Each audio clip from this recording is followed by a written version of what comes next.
In everyday life, I use an actual ridiculous amount of keys. The first one to open the gate, and then the next one to open the back door. The outbuildings have 2 more different keys. Then our garden room's got another different key. And then finally, I've just built a shed and that one has another different key. All of that has left me looking like a school janitor carrying a ridiculous bunch of keys around. So in today's video, I'm going to put that right by installing key-to-like locks to the UPVC doors that I've got installed, meaning I can open all 3 locks with one single key. I'm starting off on the garden room door. To remove the lock barrel, you just have to remove the retaining screw and then usually the lock will pull out. But on this one I had to remove the handle to remove it.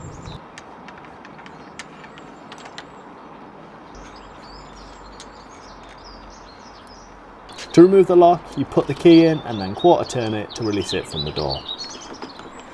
You then need to measure the size of your lock barrel, as when you order the new locks it'll ask you for 2 sizes, the internal and the external distance to the centre. I'd already measured up the locks and ordered the new Euro cylinder door locks, so I replaced this first lock by inserting the key and turning it to a quarter turn, which moves this tab, allowing me to insert the new lock into the door.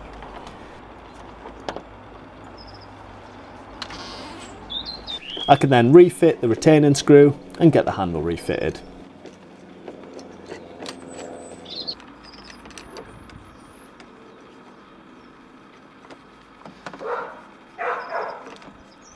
A quick test to make sure it's all working as it should, and then it's on to the next one.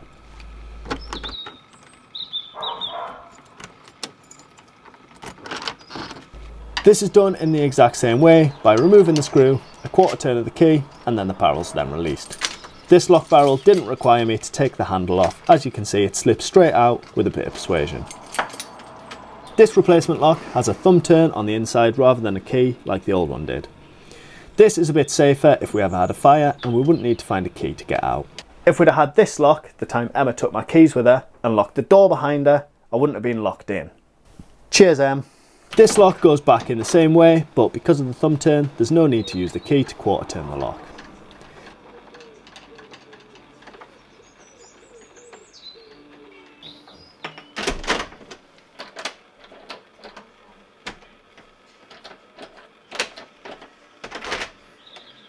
The final door left to do was the new shed door. I refurbished this door as part of the shed build series, so this lock was added at the end of that process before fitting it back onto the frame. Again, the same process, and as you can tell, it's a really simple job for anyone to do. Anyone with a screwdriver can fairly easily do this. You can get the night latch type locks in the key-to-like barrels, but I actually decided to put key code locks onto the outbuildings to scrap the need for keys altogether. This is what I started with, and then this is what I was left with. A lot better for carrying around in your pocket than a heavy mess of keys that I had before. If you're watching this video, you're probably considering installing new locks anyway, but I would definitely recommend these key-to-like ones. It saves you having to look for which key fits which door, and if your keys and locks are similar, it means you're not going to put in the wrong key into the wrong lock, and it just saves you time, makes it easier, and it means you don't have to carry a big bunch of keys around.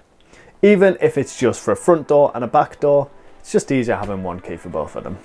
Hopefully this video has helped a few people out. If it has, please do subscribe to the channel. I do really appreciate it, and I'm trying to hit 10,000 subscribers by the end of the year. Let me know down in the comments if you've installed these locks onto your doors. As always, thank you for watching, and I'll see you in the next one.